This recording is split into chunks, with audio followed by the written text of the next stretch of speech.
everyone, I'm Karen Conrad, and thank you for joining me today on Sweet Tea Hospitality. In today's episode, we're making some big decisions on the layout and the scope of the renovation. And we've got some surprising discoveries along the way. You won't want to miss it.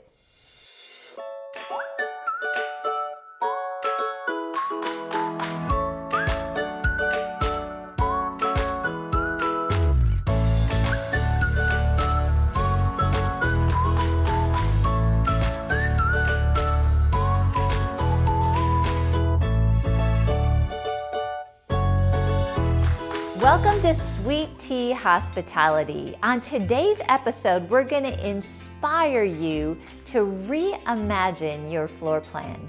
I'm in our Southlake, Texas home, and as you can see behind me, this is a nice, open, welcoming space. But that was not the case with the property that we purchased that we are renovating in this series of episodes. You know, when someone comes into your house, they want to feel welcome. And in this situation, they were met with doors and walls as soon as they walked in the door. It didn't feel very good. So our challenge was to really think through the scope and how to reimagine the floor plan and make it more hospitable, friendly, and up to date. So I'm going to be taking you step by step through the reimagining process on this project.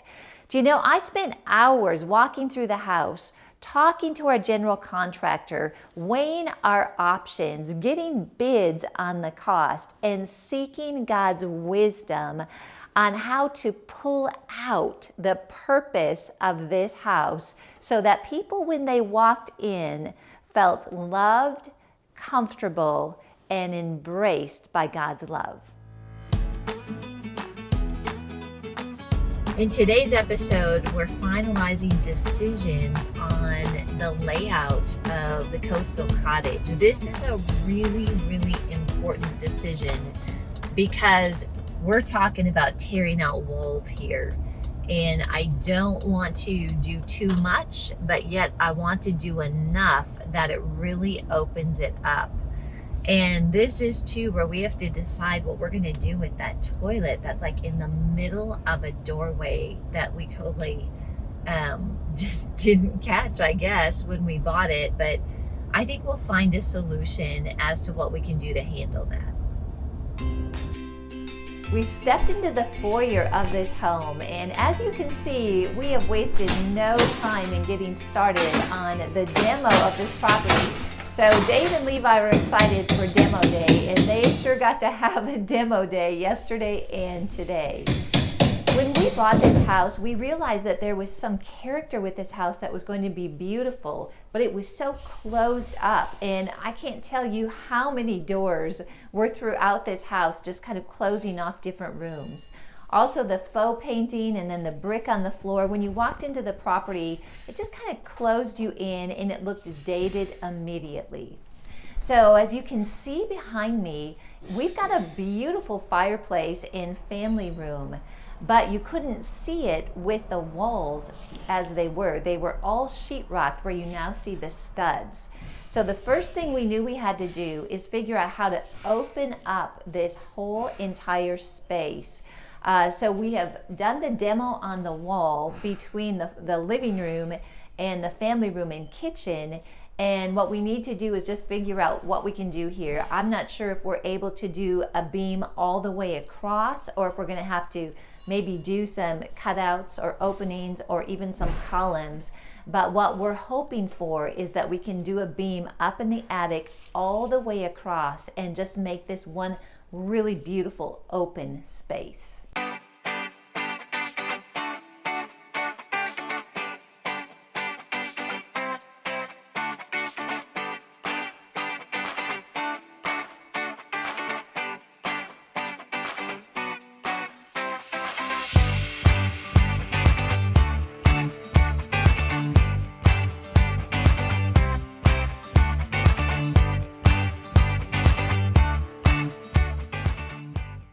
So we're standing right now in really the entrance of the property, which was really where those walls were, and we wanted to give it an open look, but we had to determine how much we were going to do and how we were going to open it up. So the first thing I thought is like, hey, let's remove all these walls and just open everything up. But unfortunately, what it would have taken to have to do a metal beam from spanning from this side of the house all the way over was cost prohibitive. Totally. I think in what we ended up doing, we were able to get 80% of the openness for 20% of the price. Yeah, I think you're right. And so what we did is we kept the doorway in the entryway and just removed the actual door. And the other thing is we had electrical that was moving up and down these walls. Now the good news was they were isolated, and we kept those flowing in the pillars that we left in place. And Levi, really looking at it, I feel that this look to me is almost better than if we would have pulled everything out and spent the money to move all that. I don't think we would have brought the value. Especially because we have 3 different living areas essentially within the same, like within the line of sight. Well, 4 if you count the entryway. So the pillars give a little bit of definition to where, you know, you have sort of defined rooms, but yet you can see everything at one time. Well, welcome to my Sweet Tea Design Workshop. This is in my home in South Lake, Texas, and this is like where a lot of the real work starts to happen. When we look at reimagining the floor plan, I hope you're inspired to maybe reimagine the floor plan in your house. I know sometimes removing walls and things seems like it's too much, but I think what you're going to learn in this is that you can make big changes with the floor plan without huge expense, and it can make all the difference in your home. I know some of the properties that I've even gone in and worked with homeowners, they just couldn't see the possibilities in their existing property, in their home, and they thought that they had to sell their house to find the home they wanted. And in many cases, it's just taking this process that we went through and looking at the possibilities, and you may not have to move, but instead create that space in your existing home that you dreamed about. So we had plenty of problems that we had to solve with reimagining this floor plan. The first one was when you walked into the house, you just felt closed in. It was this small little entryway that had one door to the front, one door to the left, and I kind of had a glimpse into the other room, but it was far from welcoming. So how were we going to solve this? Well, we made the decision to open up the walls that were between the entryway into the kitchen and the family room.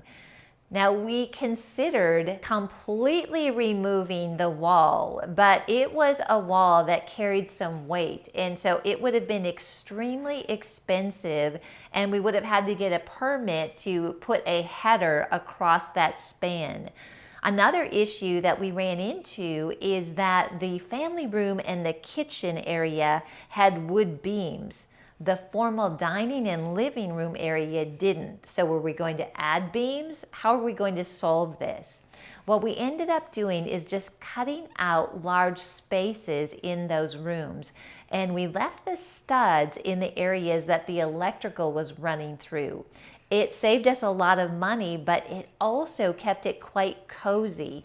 Sometimes houses can become too open. This kept the room separation. We understood what the purpose of each room was, but I still was able to see into the other spaces and have conversations. And it solved the beam problem.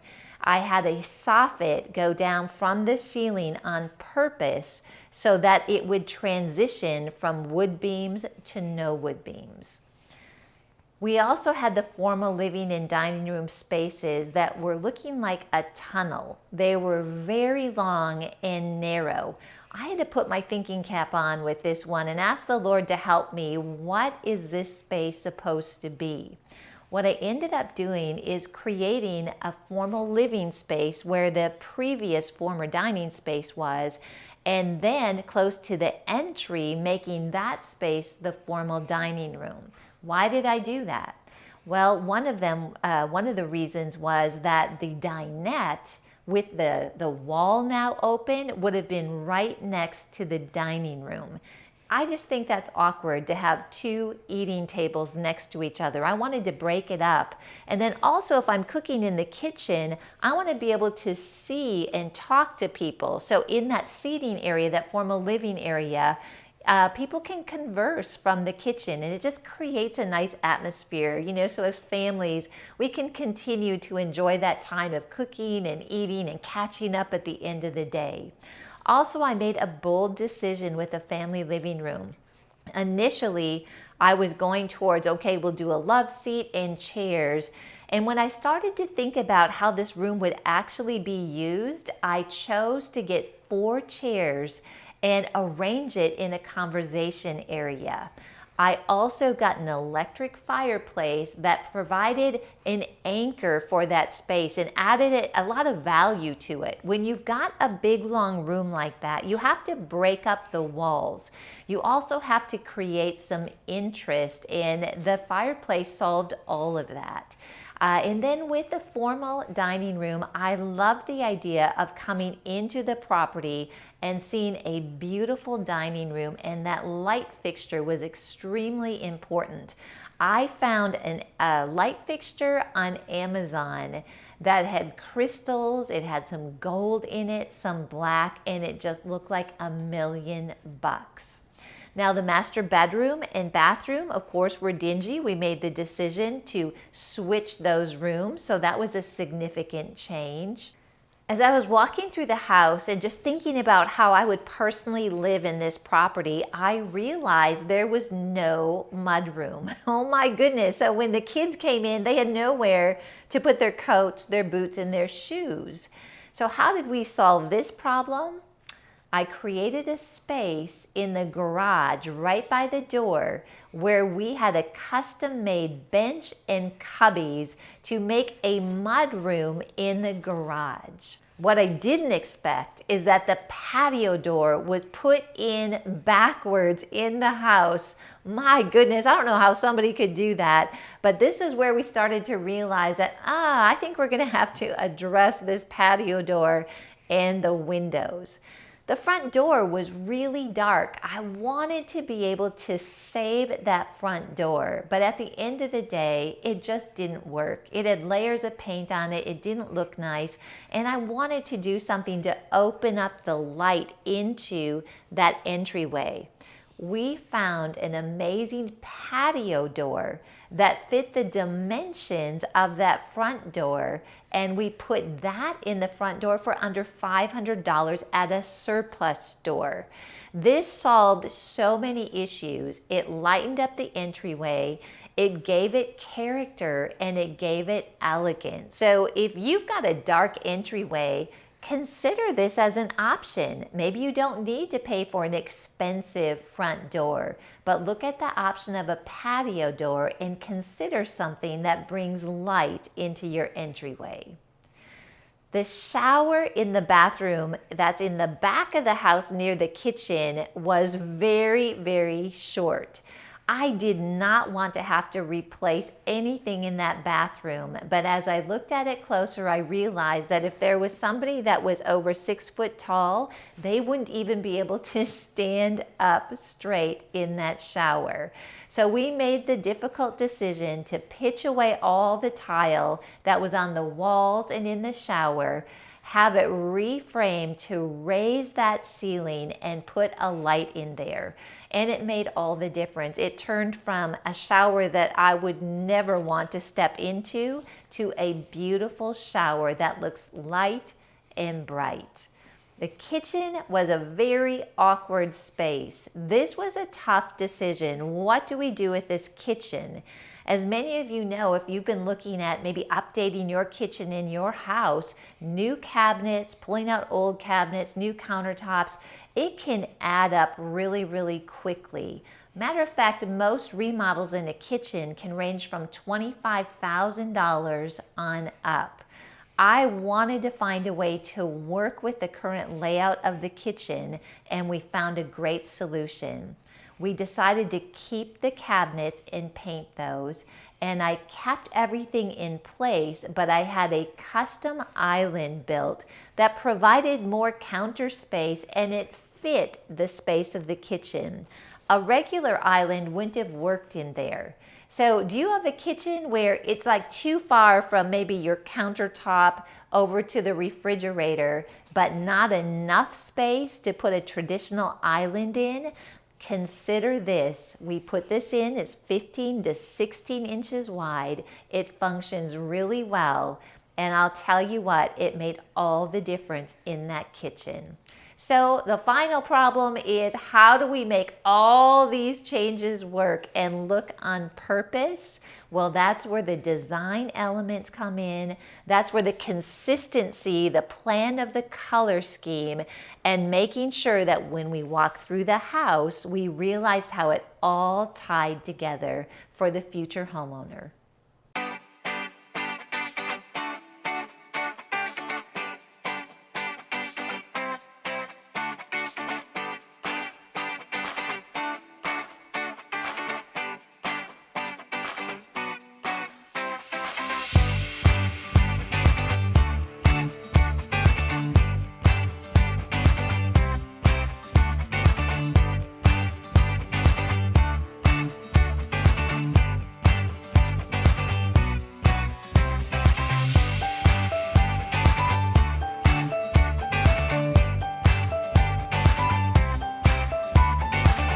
I spent hours walking through this house. I had some big decisions that I had to make. We are talking about moving walls here. We are talking about moving rooms.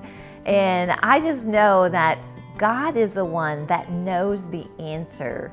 And while this was an architectural project, how much more can we see God in our homes, about our families, our next steps, what to do for holidays, maybe something that our children are going through. And God wants to provide for us all the wisdom and the knowledge that we need, and how to create that home of peace, how to bless the people that are coming over to our homes for a holiday or for a ministry event. So God gave Solomon some architectural wisdom that we can apply again by hearing his voice. And this really makes sense for moving walls, for the practical parts of the home, but also for the hearts that are touched in our homes. And we inquire of the Lord. Sometimes we need to inquire with outside resources that have the knowledge in different areas. And we apply those in a creative way. Listen to this. This is Proverbs 24, 3 and 4, and I'm going to read it from the ESV. It says, "By wisdom a house is built, and by understanding it is established. By knowledge the rooms are filled with all precious and pleasant riches." Isn't that beautiful? I want my home to be a pleasant riches for the people that enter it. I want it to be that place that people walk into and they feel the presence and peace of God. Now, architectural wisdom is like a 30,000 foot view, right? We want to know what things look like, which is what I was trying to accomplish in the big picture in deciding what we are going to do with the floor plan. So God often gives us the big picture, and then it involves others to actually get the details, the knowledge, and the plan. What's the result? You're creating memories. You're creating a peaceful setting, the precious things of our homes, which are the hearts.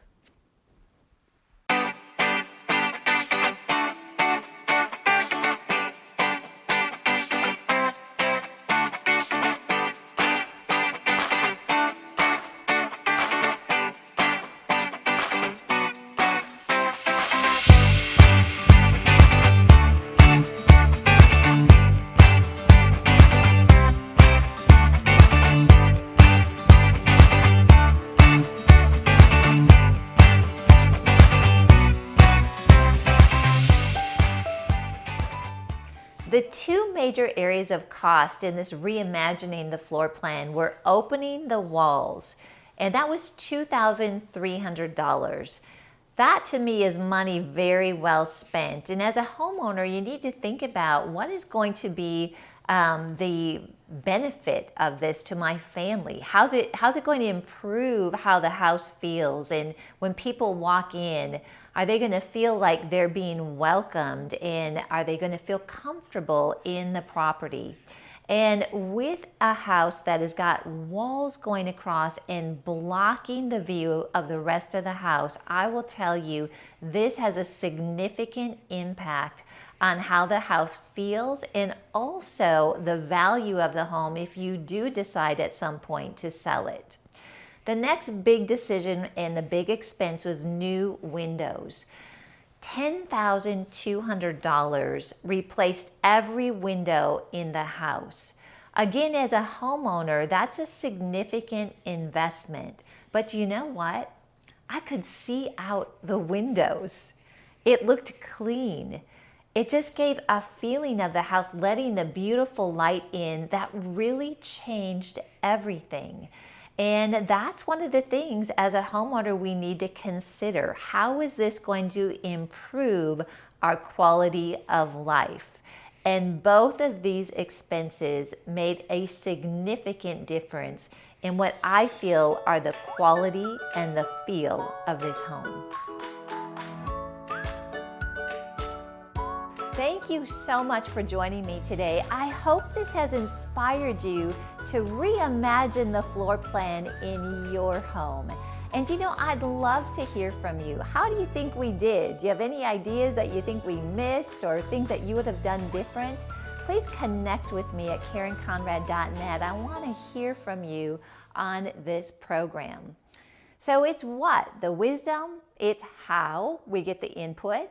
It's the why. Each room has a unique purpose and vibe that brought us to the point of opening up the walls, moving the master bedroom suite, and more. Lighting and messaging in each room creates that precious riches, the atmosphere of peace and pleasantness of a godly home where you want to linger. Thank you again for joining me on Sweet Tea Hospitality. My name is Karen Conrad.